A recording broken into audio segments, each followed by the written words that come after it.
오늘 본문의 말씀이 이렇게 시작이 되죠. 성령이 친히 우리 영과 더불어 우리가 하나님의 자녀인 것을 증거하시나니. 우리가 하나님의 자녀라는 사실을 성령께서 증거하시는데, 성령이 홀로 증거하시는 것이 아니라 우리 영과 함께 그 증거를 주신다, 그렇게 이야기를 했습니다. 말씀이 결국 내가 하나님의 자녀라는 사실을 성령과 내 영혼이 함께 주고받으며 확신과 은혜를 주시고 나누는 것입니다. 그렇기 때문에 내가 하나님의 자녀라고 하는 이 사실은 다른 사람들이 알 수 없고 오직 성령과 자신만이 아는 것이기 때문에 이것은 주신 자와 받은 자만이 알 수 있는 것입니다. 우리가 가끔씩 신앙생활을 하다 보면 많은 사람들이 다른 사람의 구원의 문제에 개입하는 그런 모습들을 보게 됩니다. 저 사람 구원 못 받은 것 같아. 아직 술 못 끊었잖아. 저 사람 하나님의 자녀가 아닌 것 같아. 아직 11조 원금 하지 못하잖아. 그런 얘기들을 하죠. 굉장히 조심스러운 이야기입니다. 우리가 하나님의 자녀인 것을 성령께서 우리 영과 더불어 증거하신다. 이 말씀은 굉장히 중요합니다. 왜냐하면 불신자나 신자나 구원의 증거, 구원의 확신에 대해서 모두 다 매우 궁금하게 생각하고 있기 때문입니다. 어떤 교회는, 어떤 교단은 방언을 해야 그것이 구원의 증거다라고 하는 교회도 있습니다. 요즘은 또 이상한 목사님이 나와서 사람을 자꾸 쓰러뜨려요. 아니, 제가 병원에 입원하고 수술 끝나고 나서 자꾸 걸으니까 쓰러지려고 그래서 안 쓰러지려고 막 노력하고 하나님 안 쓰러지고 걸음 바로 걷게 해주세요 하고 기도했는데, 아니 멀쩡한 사람이 쓰러지는 게 그게 은혜입니까? 쓰러졌다 일어나니까 뭐가 달라졌습니까? 세상이 달라졌습니까? 자기가 달라졌습니까? 그런데도 사람들은 그런 걸 좋아해요. 왜 그럴까요? 자기 안에 자기가 하나님의 자녀라는 확신이 없기 때문에 그 쓰러지는 그 쓰러짐을 통해서 뭔가 있나? 그런 위안이라도 얻으려고 하는 거거든요. 여러분들께서는 절대로 그런 잘못된 데 빠지지 않으셨으면 좋겠어요. 성령이 우리에게, 우리 영에게 우리가 하나님의 자녀인 것을 알게 하시고 증거해 주신다 그랬는데, 그러면 구체적으로 어떻게 성령께서는 우리 자신이 자기가 하나님의 자녀인 것을 알게 해 주시느냐? 성경적이고 믿을 만한 몇 가지 이야기들이 기독교 역사 안에 존재하는데요. 먼저 첫 번째로 종교개혁자 그 루터가 뭐라고 말했는가 하니까, 성도는 자기 안에 있는 믿음을 스스로 보게 되고 그 믿음이 진실한 믿음임을 알게 될 때 그게 바로 내가 하나님의 자녀라고 하는 증거이다.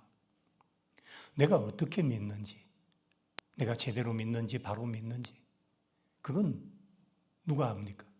자기 자신이 가장 잘 알 거 아니겠어요? 그러니까 내 영혼이 진정한 믿음을 갖고 있는지 내 자신이, 그건 자기만이 아는 거거든요. 근데 그 자신이 내게 믿음이 있다라는 것을 스스로 확인할 수 있다면 그게 바로 하나님의 자녀라고 하는 증거이다. 루터가 그런 얘기를 했어요. 칼빈은 또 뭐라고 했는가 하니까, 칼빈도 종교개혁자죠. 우리 장로교회의 창시자입니다. 그 칼빈은 우리가 기도할 때에 성령께서 내가 하나님의 자녀라고 하는 사실을 알려주신다, 그렇게 얘기했어요.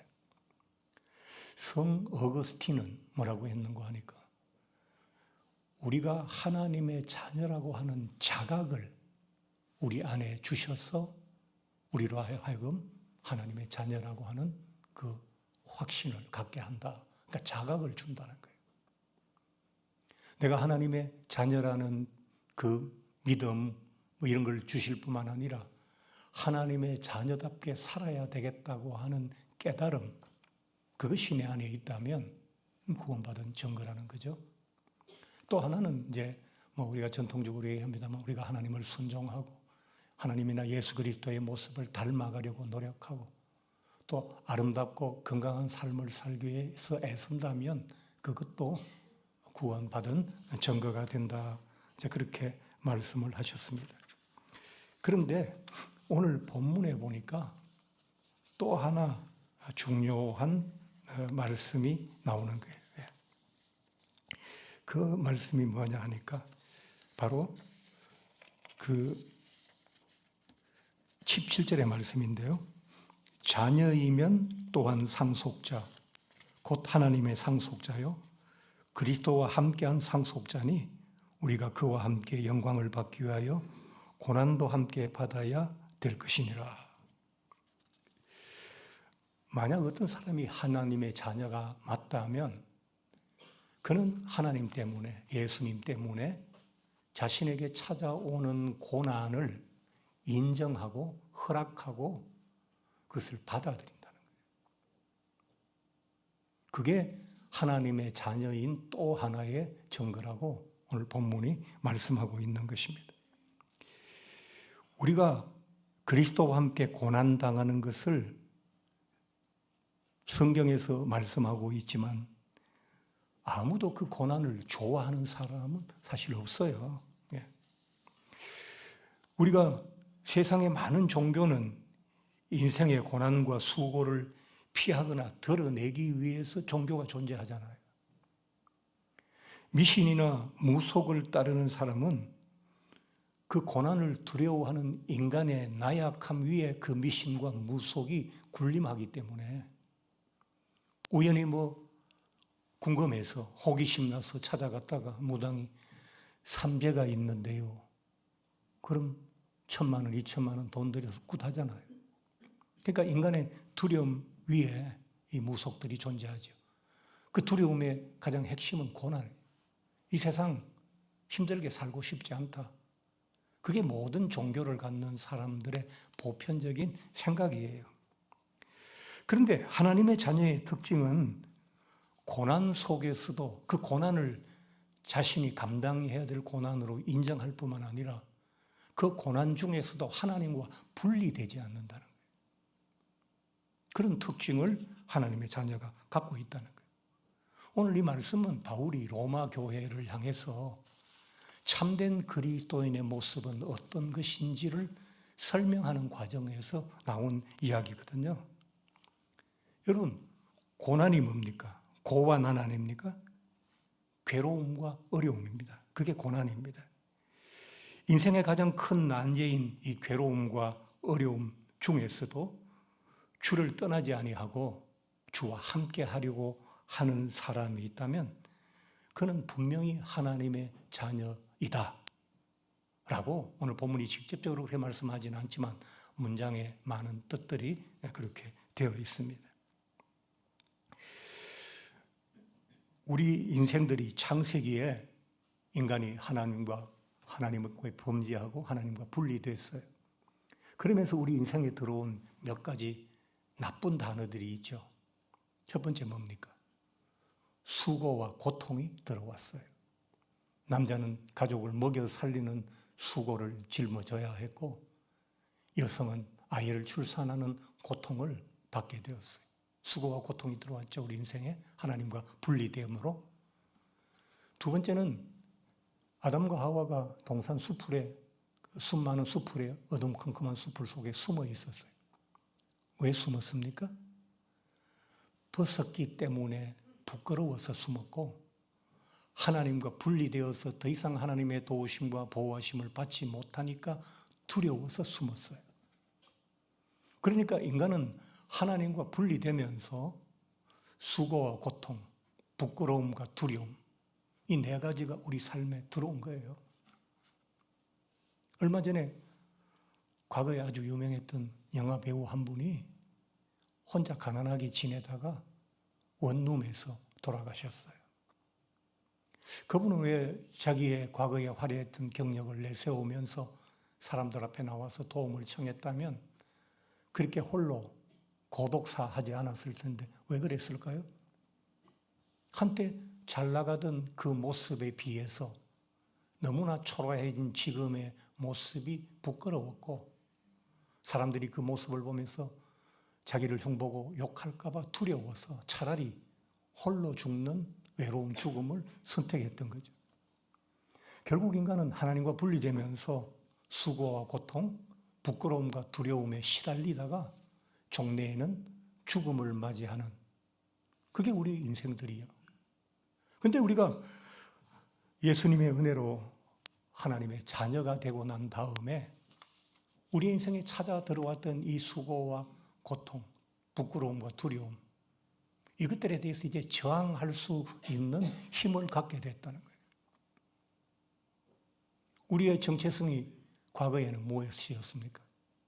나는 어떤 학교, 어떤 대학을 나왔고 나는 어떤 직장에 있었고 나는 지금 이 정도의 삶을 누리고 이런 것들이 우리의 자존심과 자긍심 혹은 우리의 정체성을 받쳐주는 토대가 되었잖아요. 그런데 이제는 그게 필요 없어요.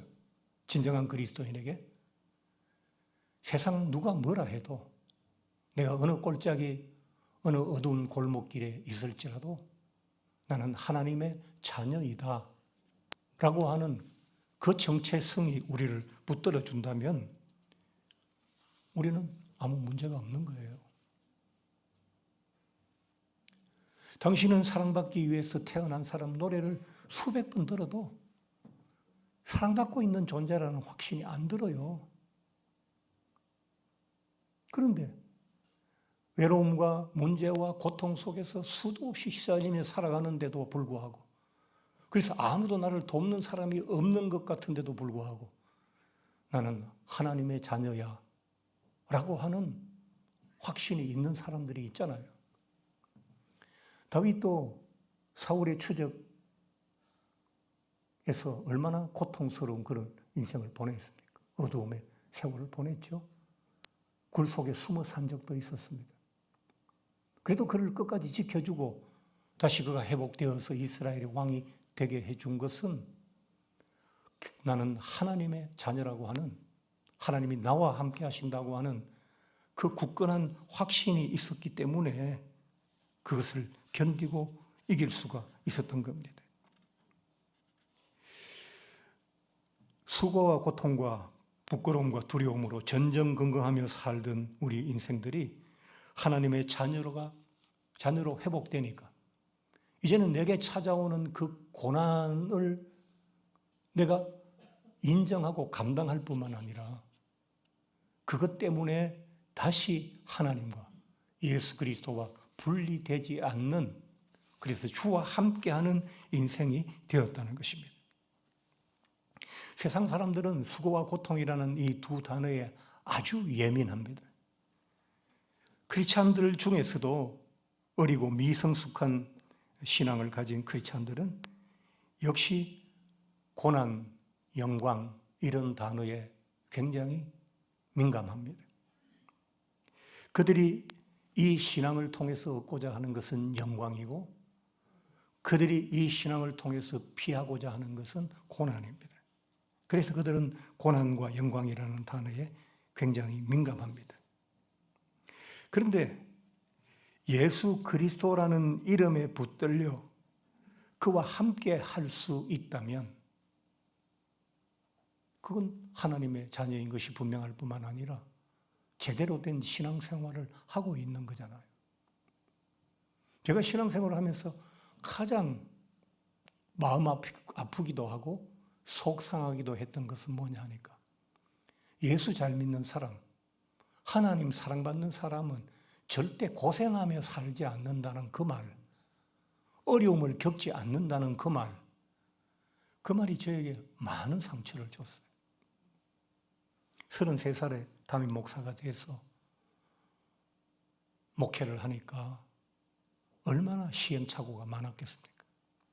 저는 27살에 예수 믿어서 28살에 세례받고 바로 몇 달 만에 신학교를 갔어요. 교회를 전혀 몰랐어요. 하나님이 나를 사랑하신다는 거 하나만 믿고 자신에 가득 차서 세상 물정, 교회 물정 모르는 제가 신학교를 갔다고요. 그래서 목사가 됐어요. 부목사로 반년 일하고 목사님이 그만두라 해서 갑자기 교회를 그만두고 찾아와서 눈물을 흘리는 몇 사람 때문에 꿈에도 꿈꾸지 않았던 개척교회를 하게 됐어요. 그 제가 뭘 알겠어요. 부끄러운 얘기지만 찬송가도 다 몰라가지고 매일 찬송가 한 장씩을 테이프를 틀어놓고 배우면서 목회를 시작했어요. 신방이 뭔지, 설교가 뭔지 제대로 아는 게 없었지만 더듬어가면서 했으니까 잘 했겠습니까? 어려운 일이 많고 많았습니다. 가장 큰 어려움은 교회를 건축하기 위해서 땅을 샀는데 그 땅을 뺏겼어요. 토지공사에, 수용당에서. 많은 교인들이 우리 목사님이 뭐 숨어서 지은 죄가 없으면 교회를 지으려고 사놓은 땅을 왜 뺏기냐고 그런 얘기를 할 때 제가 스스로 생각하기에도 저에게 중대한 죄가 있다면 그걸 인정할 거 아닙니까? 그래, 당할 만하다. 근데 아니라고요. 그게 얼마나 억울했겠어요. 가슴을 열어서 보여주고 싶은, 피를 토하고 싶은 그런 날들이 목회하면서 수도 없이 많이 있었어요. 제가 너무 힘들어서 어느 날 막 혼자서 통곡을 하고 하니까 우리 사모님이 목사 그만둡시다. 내 가락동에 가서 네 아까라도 끌 테니까 목사 그만하라고 그랬어요. 제가 그때 나에겐 누군가가 네가 아무리 어렵고 힘들고 고통스러운 일을 겪더라도 네가 주님과 분리되지 않고 주님과 함께 있다면 너는 하나님의 자녀가 분명하고 너는 제대로 목회하는 것이고 언젠가는 하나님이 너를 칭찬하는 날이 올 것이다. 누가 이렇게 선배 목사님들 가운데 좀 더 목회를 알고 성경을 많이 알고 좀 더 경험이 많은 분들이 저한테 그런 이야기를 해 주었다면 제가 얼마나 힘나서 일했겠습니까? 교회를 저 봐라, 저 목사님 교회 시작한 지 10년도 안 됐는데 저렇게 큰 빌딩 짓고 저렇게 많은 교인들이 온다. 저 목사님은 엄청나게 선하고 엄청나게 아름다운 신앙생활을 했기 때문에 저렇게 복받은 거 아니냐. 근데 너는 뭐냐? 제가 노예에 가면 선배 목사님들이 가끔씩 농담처럼 저를 이렇게 꼬집었어요. 아, 송 목사는 말이야. 키도 크고 인물도 괜찮고 틀은 좋은데 교회가 적어. 그게 칭찬입니까? 목사가 키 크면 뭐합니까? 강단만 높으지. 그렇잖아요. 그런데 그 뒤에 말이 가시처럼 박혔어요. 그래서 저는 젊은 날 말씀을 좀 더 깊이 알기 전에 정말 고민을 많이 했어요. 그러다가 저 혼자 답을 찾았어요. 열심히 답을. 성경을 읽어보니까 금방 우리가 이제 신앙생활도 그렇고 세상살이도 그렇습니다. 많은 사람들이 얘기하면 그게 당연한 진리처럼 받아들여요. 내가 자주 얘기해서 이제 아마 식상하시겠습니다만은 야, 그래도 여자가 남자친구 제대로 된 남자친구나 남편을 가졌으면 그 유명한 브랜드 핸드백 몇 개는 갖고 있어야지. 그게 어디서 나온 기준입니까? 그렇잖아요. 그래도 요즘 강남에서 행세하려면 이런 정도의 차는 타야지. 어디서 나온 기준입니까?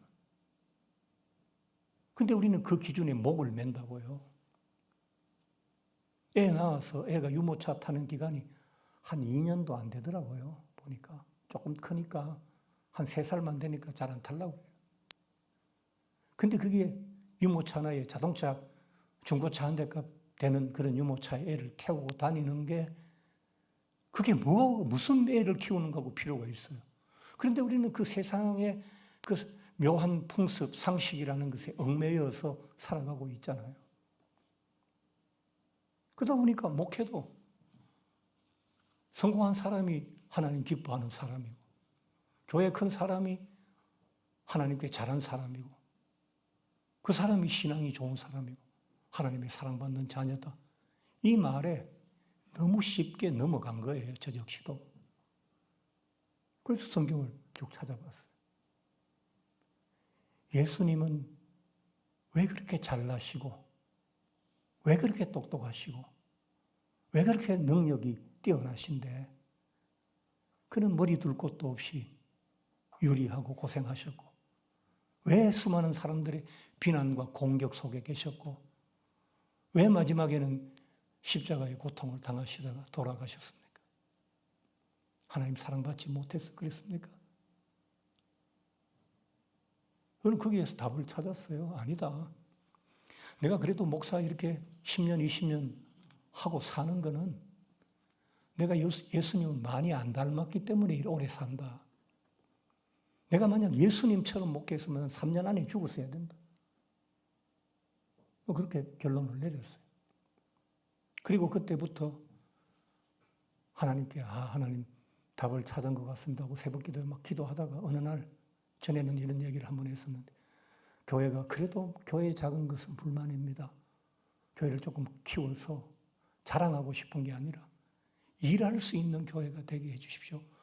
하나님 우리 교회가 예수 그리스도의 선한 일꾼, 선일교회 아닙니까? 그 일꾼을 선교도 보내고 일을 시키려면 교회가 어느 정도 바디는 되고 재정적인 형편도 되고 그래야 일을 할 거 아닙니까? 막 기도했어요. 하나님 어느 날 답을 주셨어요. 송 목사 너는 무가 귀하냐 산삼이 귀하냐 그러시더라고요. 그 산삼이 귀하지요. 그래.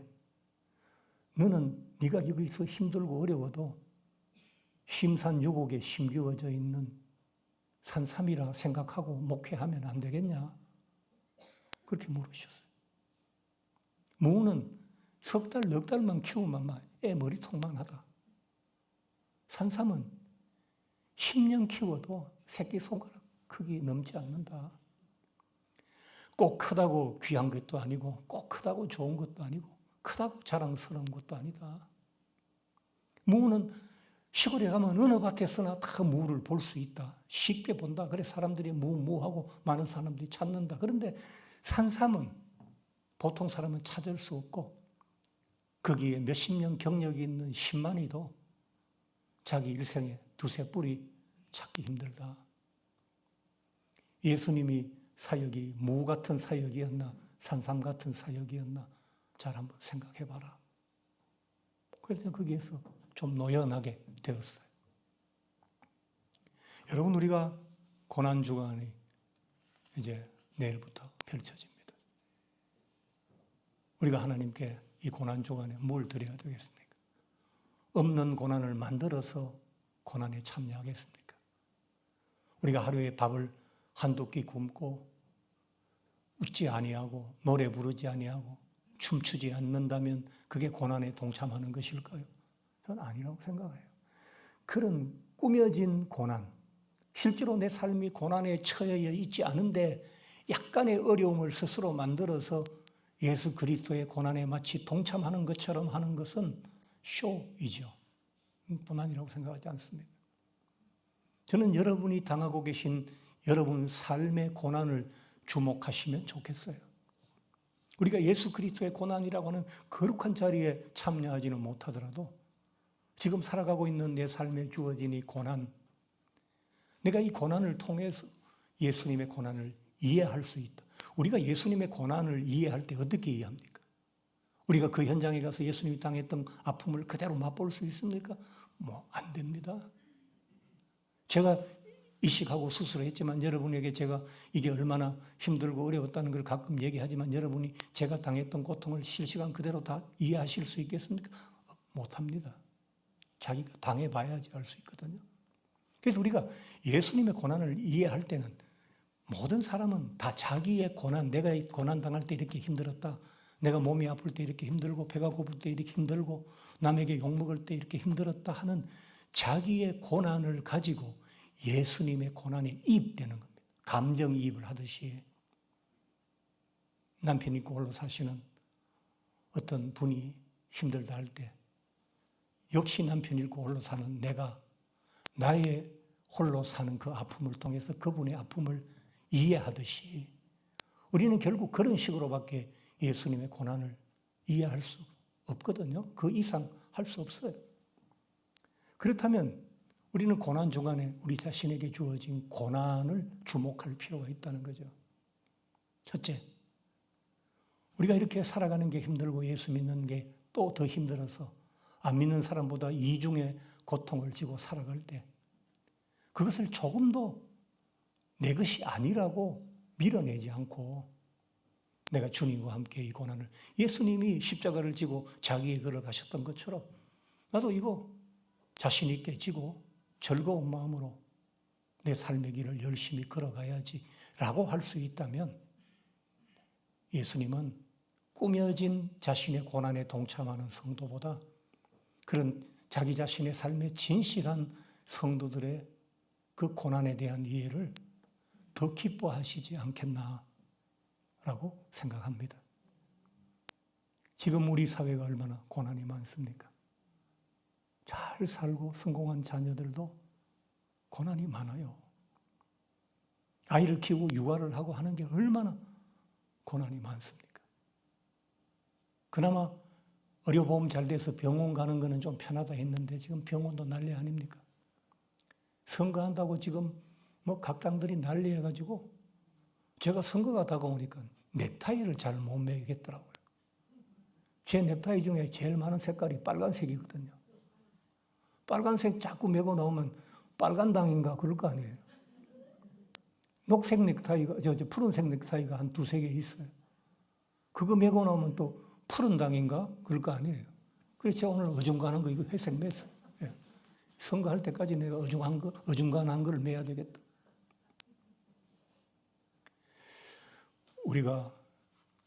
우리 시대가 주는 이 모든 어려움들, 그 사람들 때문이죠.